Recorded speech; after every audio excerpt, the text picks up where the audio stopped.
I'm Bill Swanson with the Holmes Medical Museum in downtown Foley. This is the home of the very first hospital in Baldwin County. It was here from 1936 to 1959 and closed when the new hospital opened. When they closed, they left everything behind, and now it's a free museum for anybody to come 10 to 3 Monday through Saturday. So please come and visit us in downtown Foley.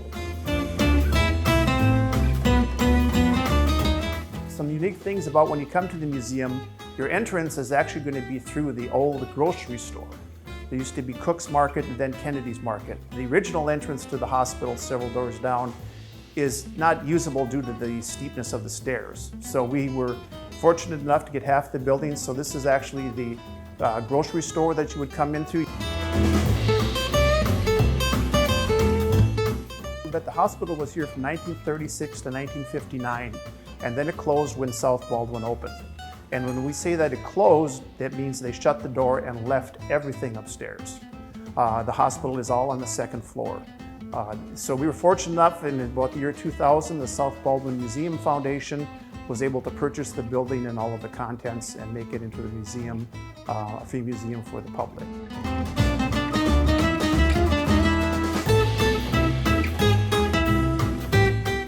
One of the first things you'll come into, you'll see is the spectrometer, which would cure everything but pain in childbirth and broken bones.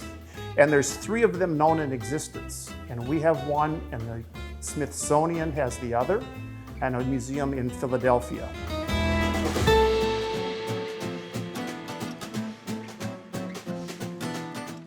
This is Buddy Holmes, Jr.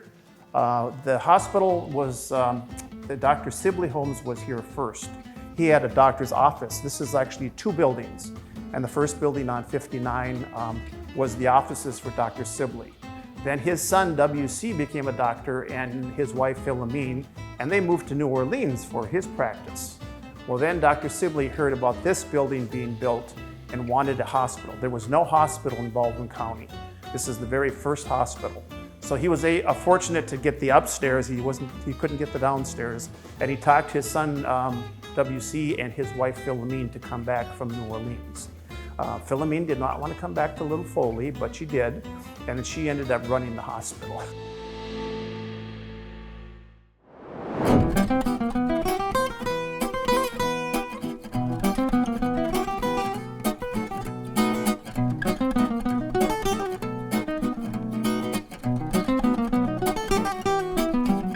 This is the sterilization room, and this is very excellent, the condition of the autoclaves that we have in here. We've had doctors from other hospitals who have seen older autoclaves and said these are the best shape they've ever seen.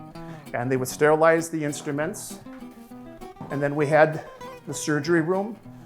Not a lot of surgery, but over 200 babies were born in this room. And this room is the X-ray room. And it's actually the second X-ray room. It started in a different room I'll show you, but it got to be too small for the larger new X-ray equipment they would get in. And I mentioned the hospital is two buildings. You have a ramp here. This is where we connected with the original building and with the new hospital where we just came from.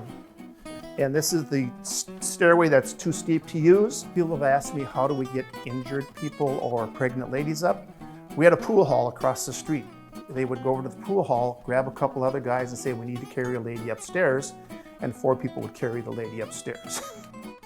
This was actually the cook's room, and then it became Philomene's office. Original desks, original flooring, cabinets from the time. Anything that was here, of course, just stayed. And then Sibley had his office at the end here, Dr. Sibley. And he passed away shortly just before the hospital opened. So it's the Sibley Holmes Memorial Hospital. Hi, Bill Swanson from the Holmes Medical Museum. We're located in downtown Foley. We'd love to have you come down and see the very first hospital in Baldwin County.